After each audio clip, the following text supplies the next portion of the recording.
నిన్న తిరుపతిలో జరిగిన తొక్కిసలాట్లో పరామర్శించిన సందర్భంగా అంటే ఇప్పుడు ఈ పాయింట్ మీద కూడా నన్ను ఉతుకుతావా? నిన్ను ఏ పాయింట్ మీదైనా కొడతానురా, ఏ పాయింట్ మీదైనా కొడతాను. వైసీపీ అరాచకానికి పాల్పడిందని.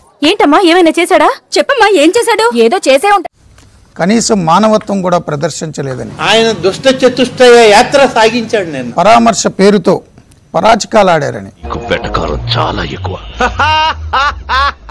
అది నా మాటలు చూసి చెప్పొచ్చు. కొత్తది కొత్తది కొత్తది అని చెప్ప. బాధ్యత కలిగిన ప్రతిపక్షంగా అక్కడ యాక్సిడెంట్ జరిగి చూడు జగన్మోహన్ రెడ్డి వీళ్ళు వెళ్ళి అక్కడికి కూడా వెళ్ళి ఏం చేశారు? ఈ జగన్మోహన్ రెడ్డి హాస్పిటల్లోకి వెళ్ళడం, పరామర్శించడానికి వెళ్తున్నాం అనే పేరుతో సెలైన్లు పక్కకి నెట్టేయడం తెలిసిపోయిందా? అక్కడ ఉన్న డాక్టర్ని తిట్టడం ఒక అసహనం అన్నమాట.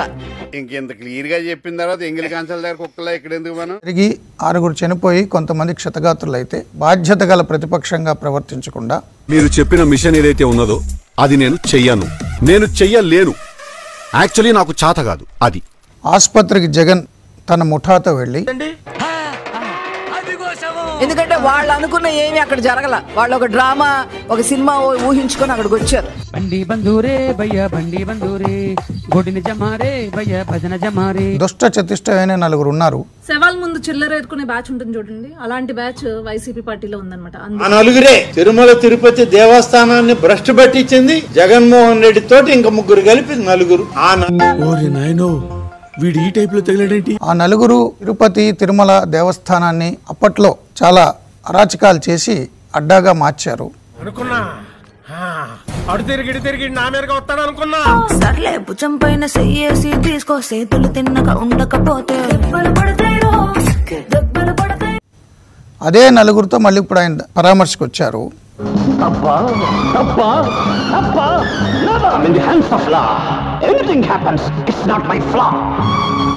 జగన్మోహన్ రెడ్డి పరామర్శకు రావడానికి ముందే ఆ 4లో ఒక వ్యక్తి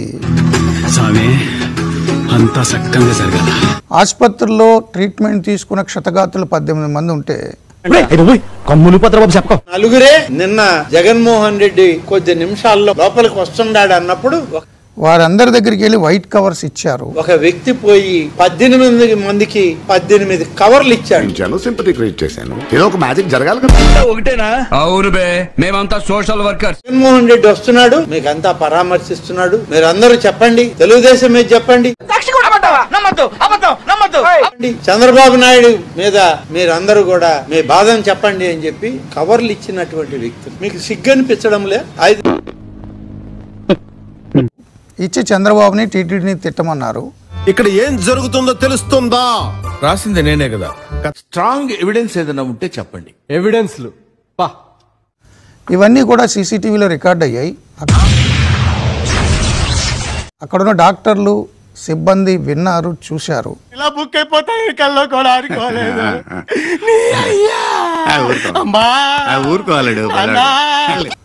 అని ఈరోజు దేవాదాయ మంత్రి ఆనం రామనారాయణ రెడ్డి సంచలనమైన విషయాలు వెల్లడించారు.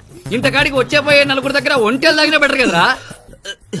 ఏం జన్మరా మీరు? ఎక్కడైనా యాక్సిడెంట్ జరిగినా ఏది జరిగినా పరామర్శించి ప్రతిపక్షమైన అధికార పక్షమైన వాళ్ళకు భరోసా కల్పించాలి. కానీ అటు ఇటు కాని వాళ్ళ ఈవేం పండ్లురా, మీకన్నా గాజులేసుకున్న ఆడవాళ్ళున్నాయా? అక్కడ రాజకీయాలు చేయడం ఏంటి, శవాల మీద పేలాలు ఏరుకోవడం ఏంటి అనేది ఆనం రామనారాయణ రెడ్డి ప్రశ్న. శవాలు దొరికితే తప్ప రాజకీయం చేయలేనటువంటి సన్యాసి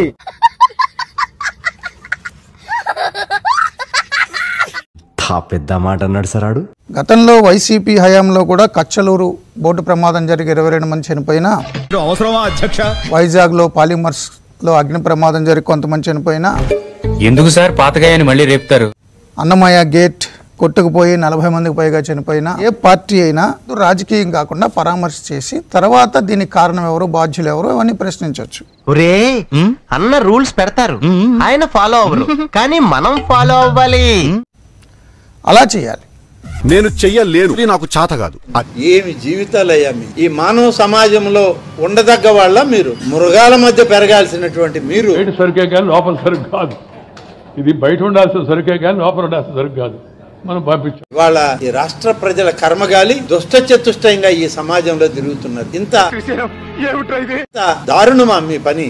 ఒక పక్కన చనిపోయిన శవాలు, ఒక పక్కన అవయవాలు కోల్పోయి ఆరోగ్యాన్ని కోల్పోయి ఆసుపత్రిలో చికిత్స పొందుతున్న వాళ్ళు, మీరు వాళ్ళ మధ్యలో పేలాలు ఏరుకుంటున్నారు.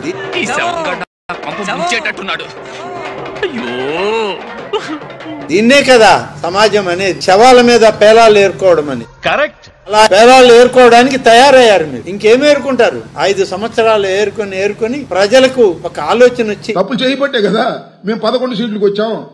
మీరు ఈ రాష్ట్రంలో మిమ్మల్ని సమాజానికి దూరంగా ఉండమని చెప్పి రాష్ట్ర ప్రజలు మీకు బుద్ధి చెప్పినా మీకు ఇంకా బుద్ధి రాలేదు. పుట్టుకతో వచ్చింది, మీరు చెప్తే పోతుందా? చూద్దాంలే. చూడటం కాదండి, మీరు చెయ్యాలంతే. సరే, మీరు ట్రై చేస్తారన్నారంటే అది ఓకే అయిపోయిన